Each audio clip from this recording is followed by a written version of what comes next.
just above the asking price.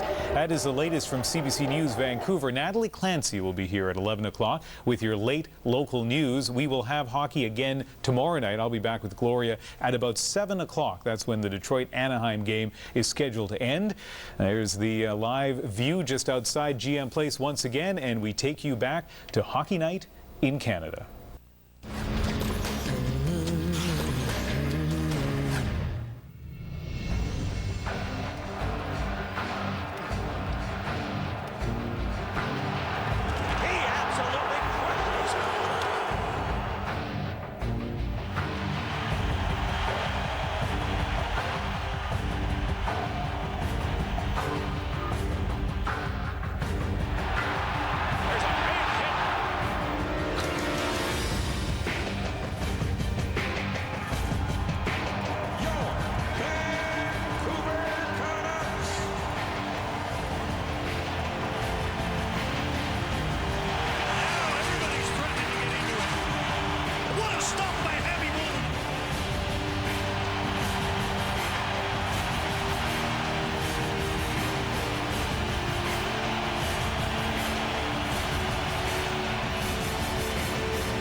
Beautiful Vancouver.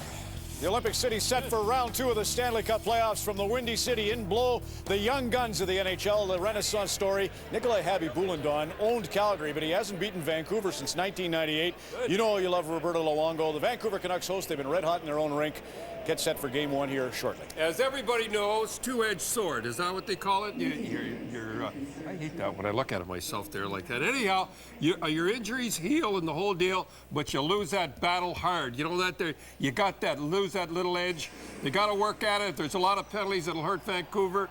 If I was Chicago, I'd jump on them right away, shoot the works in the first 10 minutes. And if I was Vancouver, early shifts, fast shifts, get everybody into the game and get everybody smoking, because it's going to be a while. First couple of minutes are going to be tough for Vancouver. Last time they met, Byfuglien was all over Luongo, gave him a jab, there was a brawl. Let me tell you something. I would screen him. The last time when I saw St. Louis go in and give him the snow job and that, I knew they were in trouble because he's a warrior. All that does is pump him up, screen him, but leave him alone. Pumped up's where we'll be. We'll go inside GM Place in Vancouver. Live nationwide coverage of Game 1, Round 2. The Hawks, the Canucks on Hockey Night in Canada is coming right up.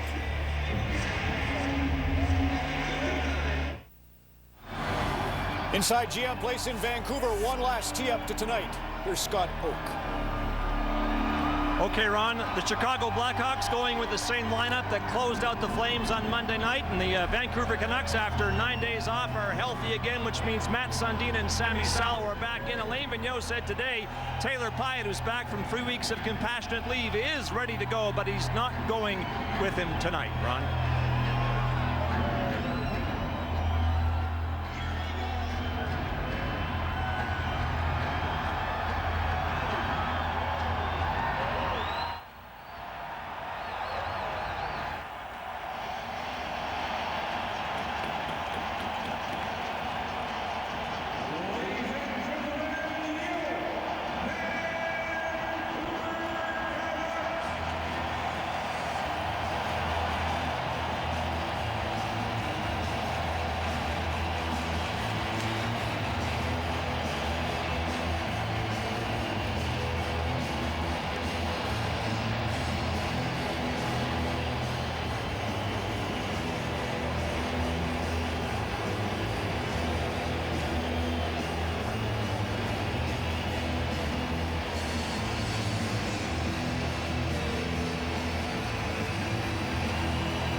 Well, GM Place is alive. Time for one more comment from Mark Crawford. Mark, let's talk about this marquee goaltending matchup. What does Nikolai Khabibulin think when he looks 200 feet down the ice and he sees Roberto Luongo? Well, make no mistake about it, Scott. He knows exactly how good Roberto Luongo is playing. And for any goaltender, you look down the ice and you say, I've got to outplay that other guy. It's a daunting task when you're looking at the guy with #1 in the Canuck uniform. Khabibulin has not beaten the Canucks in 11 years, not since 1998 when he was with the Phoenix Coyotes. Does he need to make a few big saves early to get his confidence up? Well, he needs to make saves to give confidence to his team, but I think because he knows he hasn't won here, he hasn't beaten the Canucks, yeah, he's got to do it for himself as well. So those are two big factors. Give confidence to your team and get a little confidence for yourself. Okay, the anthems of both countries are next.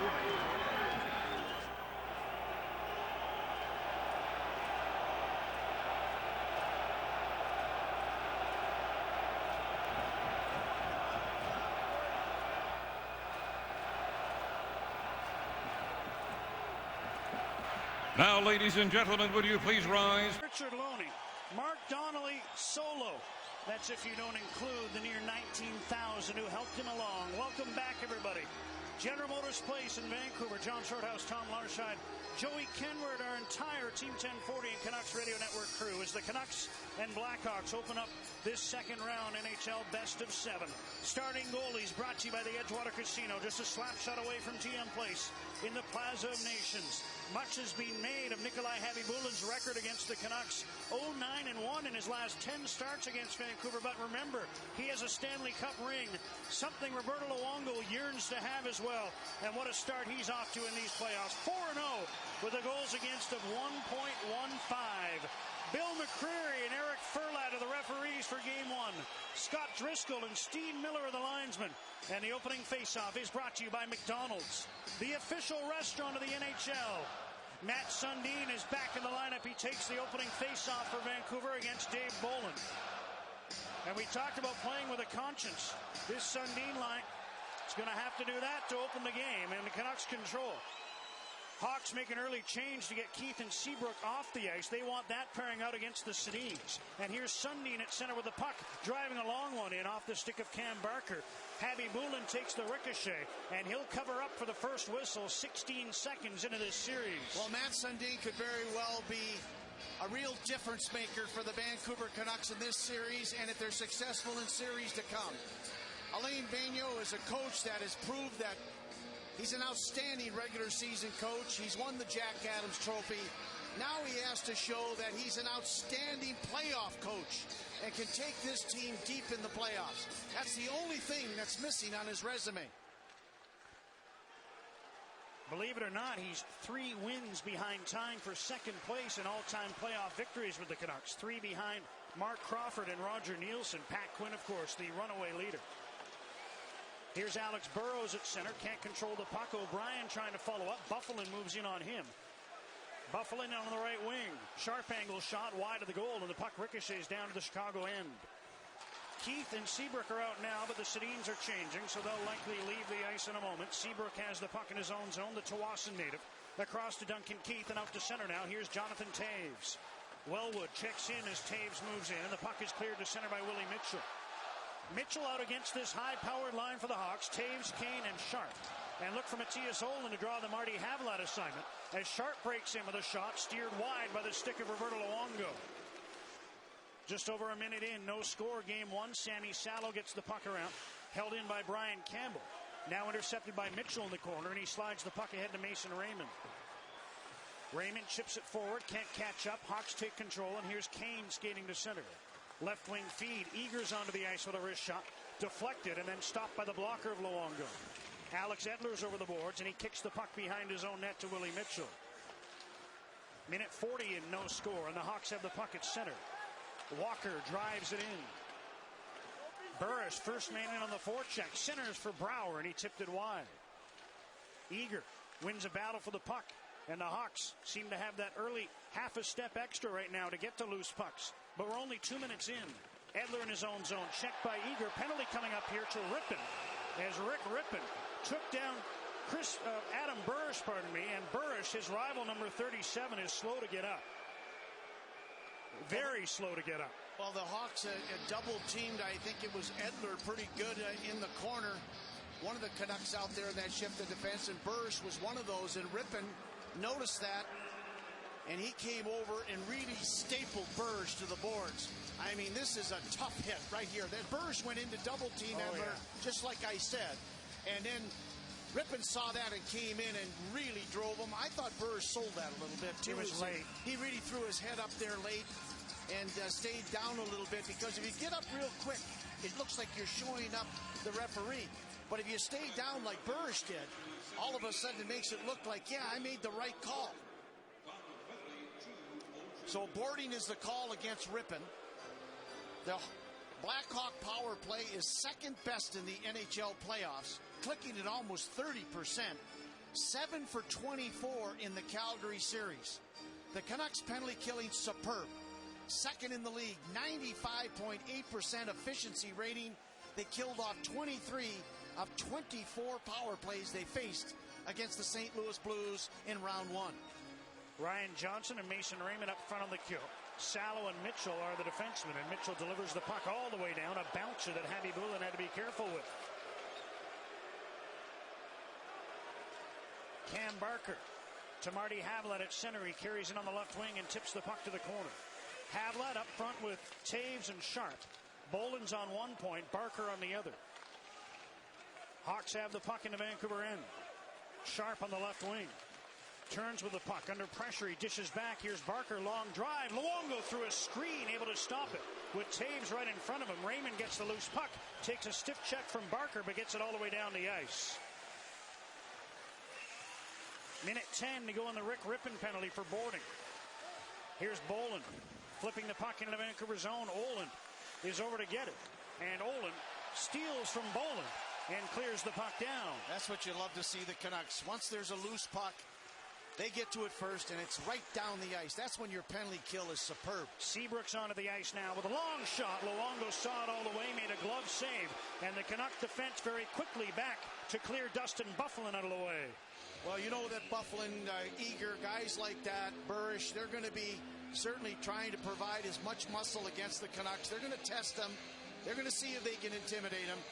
But Brent Seabrook was so good offensively as well as defensively in the Calgary series. The kid from Tawasin, 6 points as he led all defensemen, I believe, as far as points. Actually tied with Cam Barker with 6 points. But 1 goal and 5 assists. You normally don't see that from Seabrook. You know that he's very, very good defensively, though. Just 26 points in 82 regular season games. But what a start to the playoffs. Here's a break for the Hawks as BX's clearing attempt hit Ryan Kessler in the back. Campbell, the one-timer, blocked by Oland. Oland's after the loose puck now. He's checked. It's sent to the right point to Campbell again. Campbell dishes off. Kane now carries down the right wing. 30 seconds to go in the power play. Scoreless game, 3.5 minutes in. Kessler to a loose puck, chops it off the glass and into the Vancouver bench. And so the face-off, well, they're going to say it went off a Hawk stick first, too. So the face-off comes outside the Vancouver line. That's just like shooting it down the ice. Great hustle by Kessler, because the Hawks looked to me like they had a stride on him to get to that loose puck in the corner. But this is where Kessler is so valuable. And congratulations to Ryan Kessler on being one of the finalists for the Selke Trophy, the Frank Selke Trophy. What an honor just to be nominated. And he's going to win it one day. You just know that. 20 seconds to go on the Rick Rippon penalty as the Hawks gather the puck at center and Barker rifles it in. Henrik Sedin reverses. Salo missed it on the far side. Barker sends the puck around to Kane. 5 seconds to go on the power play. Campbell at the blue line. Long slap shot. Luongo the save. And here come the Twins to center. Rippon's out of the box. He'll head to the bench as Daniel carries it on the right wing. Daniel Sedin down for Henrik. Cuts in front. Sharp angle shot. Hit the side of the net. And Khabibulin's got the puck. Mitchell's in deep. He's in a shoving match here with Taves, who took an extra shot. And now Barker wants to jump in and get... But no calls. Nobody's raised it.